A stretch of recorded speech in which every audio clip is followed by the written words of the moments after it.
Oi, pessoal, tudo bem com vocês? Mais uma vez, estamos aqui juntos.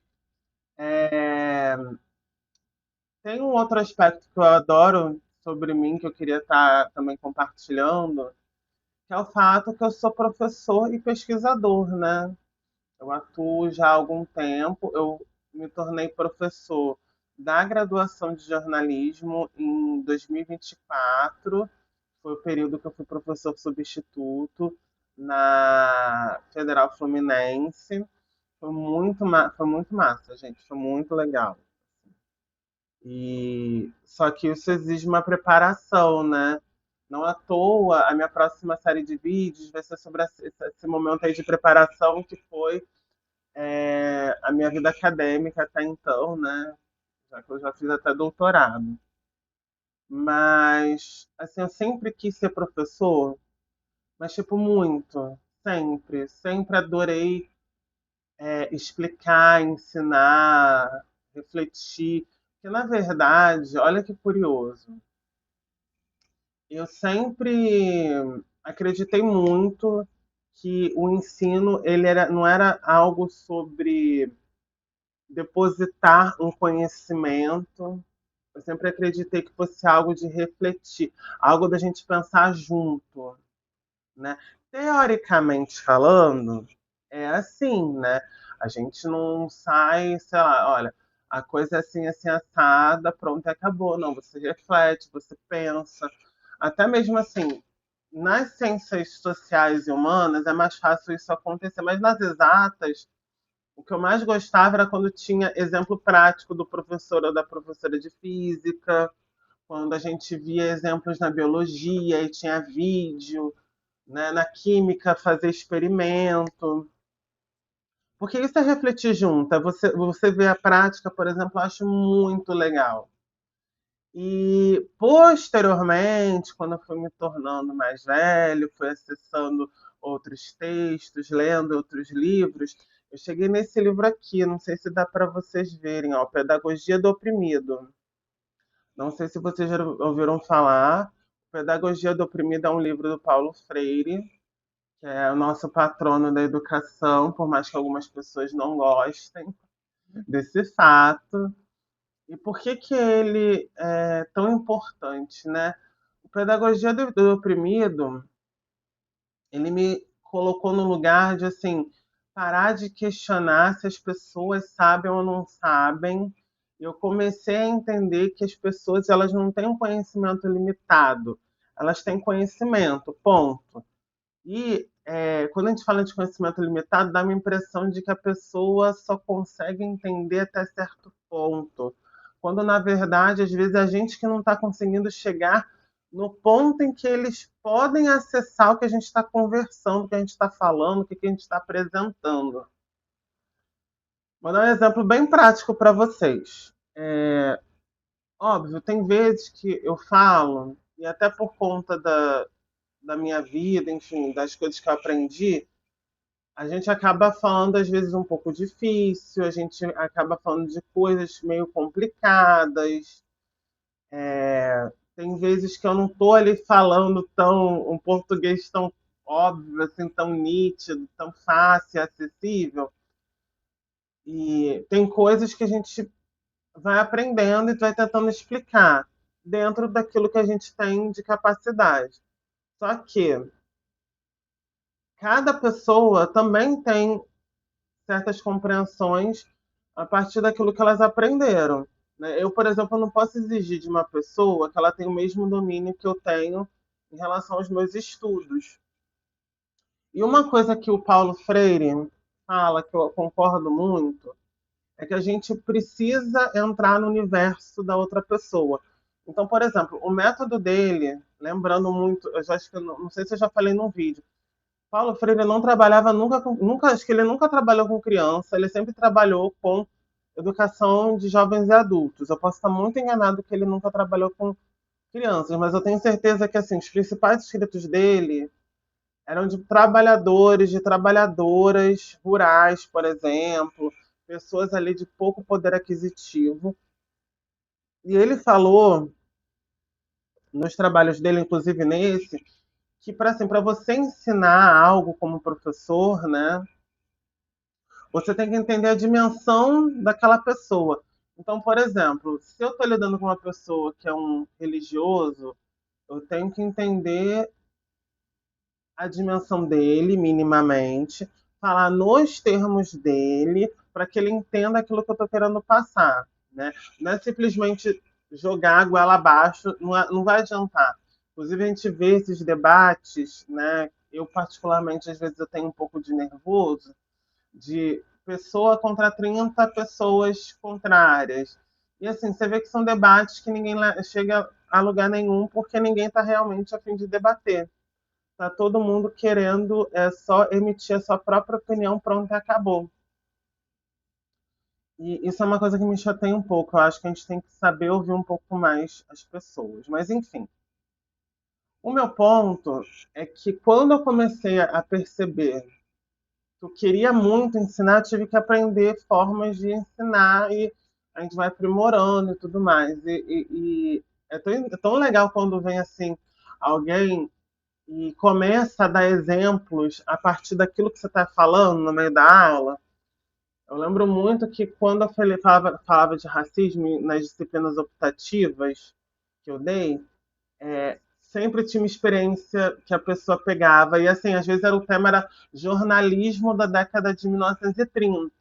Aí eu descrevia ali, pegava né, o jornal da imprensa negra, e a gente lia junto. E aí a pessoa falava, isso parece muito com algo que aconteceu comigo, aí descrevia. Nossa, era muito legal. Porque eu acho que o objetivo da educação, do ensino, é justamente esse. É você promover uma reflexão para que essa reflexão torne a gente um pouco mais consciente das coisas, sabe? E é isso que isso tudo me fez me encantar tanto pelo ensino quanto pela pesquisa. Com a pesquisa, na verdade, eu amei ter feito a minha pesquisa de mestrado, né, minha dissertação, que foi sobre os fãs de cultura pop japonesa, porque realmente foi um trabalho de pesquisa, assim, eu já tinha feito pesquisa na graduação, mas não era a mesma coisa. Não é a mesma coisa que você ir lá, entrevistar, refletir, pensar em estratégias de interpretação daquilo que você está levantando de dado. Nossa, foi tão bacana. Eu aprendi demais com aquela época. Outra coisa, outra pessoa que me fez pensar muito e refletir muito, e assim, pode deixar que um dia eu vou fazer vídeos sobre as obras que eu estou mostrando e tudo mais, mas é porque agora não, por motivos de estou muito ocupado com um monte de coisa. Mas aqui é a Bell Hooks. Esse aqui foi um dos primeiros livros que eu tive a oportunidade de ler capítulos e trechos, né? E eu sou muito apaixonado pela Bell Hooks, não, ensinando a transgredir, ó, da Bell Hooks. Foi um dos livros que me motivaram realmente a mudar muito o estilo que eu estava ensinando. Porque o que acontece? Quando ela fala em transgressão, gente, né? Tipo, vamos subverter as regras. Não, transgressão no sentido de mostrar como algumas das normas socialmente estabelecidas, elas são problemáticas também, principalmente no ponto de vista ético. E aí sim tem uma certa subversão, mas não é essa coisa tipo, vamos fazer loucuras. Não tem nada a ver com loucura, tem a ver com a gente agir sobre o mundo, né? Essa que é a ação realmente transgressora. Então, por exemplo, quando um aluno ou uma aluna vinha, né, falar sobre é, a realidade, por exemplo, do trabalho, vou dar um exemplo prático para assim, ser bem sucinto. Teve uma aula que eu dei, que já não era da época que eu era professor na carteira, mas né, uma vez professor, você sempre é professor, né? É, me convidaram para dar uma aula, e aí eu dei uma aula sobre o lugar de fala, né? que é aquela concepção muito importante, né, para o feminismo negro, que presume que todo mundo tem um lugar de fala, né, e que alguns lugares são mais privilegiados do que outros, né? E aí todo mundo tem um lugar de fala sobre qualquer assunto, tá, gente? Não existe essa coisa. Eu tenho um lugar de fala, você não. Isso não existe, não, tá? Todo mundo tem um lugar de fala sobre qualquer assunto. A diferença é que existem vozes que elas são mais ouvidas do que outras, e acionar essa concepção ela é importante para mostrar que existem outras várias vozes que precisam ser ouvidas. Por quê?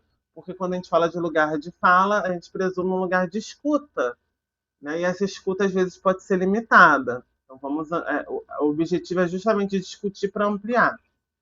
E aí eu falei sobre o lugar de fala, expliquei o conceito a partir da comunicação e veja só, uma das pessoas, né, uma das alunas, falou de uma experiência lá que eu não vou explicitar toda, mas tem a ver com trabalho e sobre até que ponto a gente pode ir, né, com a nossa fala realmente.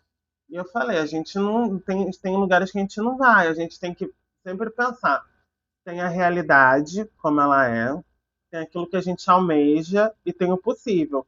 Até onde você pode fazer, falar, né, para você fugir dessa situação. E eu falei sobre uma ex-aluna de jornalismo que não foi minha aluna, que ela fazia assim correções dos textos dos colegas de trabalho dela onde ela trabalhava em relação a questões raciais e ela acabou sendo contratada pela empresa. Vê, ela pegou uma coisa que era de conhecimento dela e ela, ela não teve medo de enfrentar tudo aquilo que poderia, né, ser uma possível demissão, porque falar, poxa, meu texto está reproduzindo racismo, como assim? Ela enfrentou e não só foi ouvida como foi efetivada. Ela era estagiária na época. Então, assim, quando eu tenho essas oportunidades de falar sobre coisas e trazer essa coisa mais real, assim, o tangível, né, a realidade propriamente dita, é tão mágico e a gente consegue pensar sobre a vida, pensar sobre as coisas. Né? Eu gosto muito dessa parte do ensino, assim, do ensino-aprendizagem, como vai dizer Paulo Freire, né? Então foi assim que eu comecei a amar, né? Eu acho muito bacana. E todo dia eu tô aprendendo. Agora eu tô aprendendo com os próprios produtores, quem produz conteúdo para YouTube, são ótimas pessoas nesse sentido, né? A forma como se comunicam. Eu quero tentar achar novas formas de me aprimorar nesse sentido. Mas acho que é isso, né, pessoal? Obrigado aí por quem ficou até o final do vídeo. Não se esqueçam de se inscrever no canal, deixar o like e compartilhar, né, caso você ache pertinente. E vocês, o que que vocês gostam de fazer e como que vocês descobriram assim que vocês amam fazer o que vocês fazem? Porque a gente, né, às vezes não ama tão necessariamente emprego, pode ser um hobby, né? Me digam aí nos comentários. Até a próxima. Tchau, tchau.